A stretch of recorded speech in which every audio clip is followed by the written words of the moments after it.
We all know what the modern day piano looks like, but the history of the piano traces far back into the 11th century. Throughout a span of thousands of years, the piano has continuously developed into the instrument that the world knows and loves today. The angelic sound that the piano makes has been altered over an extended period of time and continues to grow as we know it. The extensive history of the piano is intriguing, taking many twists and turns before it gets to its modern style. I have been playing the piano ever since I can remember. I grew up learning how to play classically. Given my experience with the piano itself, along with extensive research on the history of the object, the credibility will not waver. The piano started out with just a box and a few mere strings. Upon extensive development and a few intelligent musicians, the piano was evolved into a leading instrument around the globe. The origin of the piano roots from the creation of several other instruments. The piano began to rapidly spread through Europe all the way back in the 11th century. This growth was due to the invention of the dulcimer.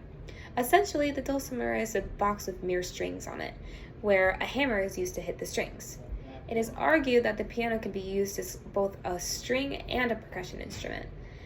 The sounds that a piano makes comes from the vibration of strings, which is why it could be classified into the string family. On the other hand, one could also argue that it could be a percussion instrument due to the fact that when you press the keys, a hammer strikes the strings, therefore undoubtedly making the piano a percussion instrument. The piano really started to bloom during the Renaissance era, which is back in the 14th century.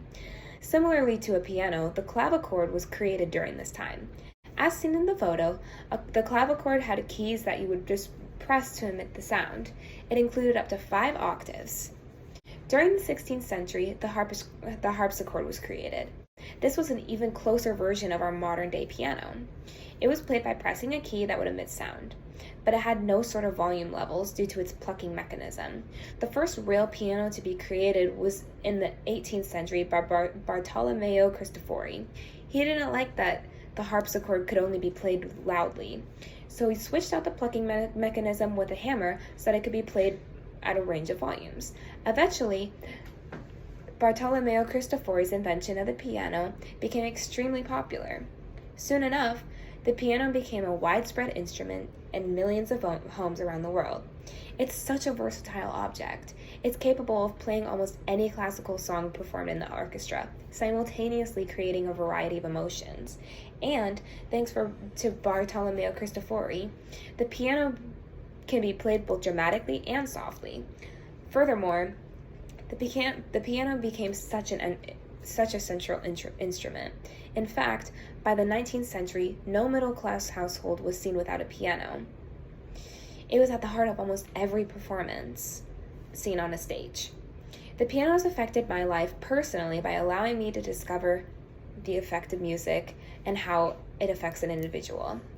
It's completely transformed me and shaped me into a different human being. It keeps me lucid. Plus, it's a pretty cool party trick. But in the end, the piano is altered into possibly the most utilized instrument on earth, and therefore deserves more respect in this day and age.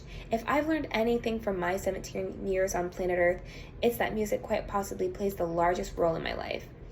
Playing and learning the piano is a therapeutic ability that I have been blessed to acquire.